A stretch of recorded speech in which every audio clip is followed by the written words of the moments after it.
Scoția cu Motherwell. Bogdan Stancu, al 7-lea gol în Europa pentru Steaua. Asta nu e gol, asta e o bijuterie. A marcat la tineret pentru România împotriva Italiei și împotriva Angliei.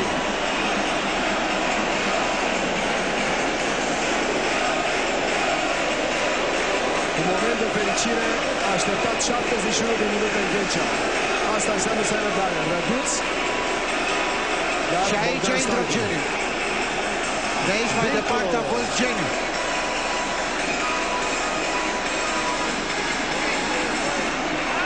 Super gol marcat de Bogdan Stancu, jucătorul numărul 1 al acestui start de sezon. Poate va prinde și o selecție la națională. Hai să mai prindă una în seara asta, până la selecția națională. Aplauze pentru Tătărușanu. Acest gol putem spune că îi se datorează și lui Tătărușanu pentru cele 3-4 mari intervenții ale acestei serii.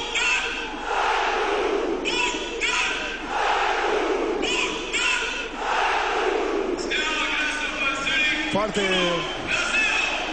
se luptă Big Falvi pentru această minge. Trebuie să fie atent Abrudan, nu se încurcă și bine face. Sunt multe stângăcii în jocul defensiv al Stelei. Sunt încă multe stângăcii. Aici se vede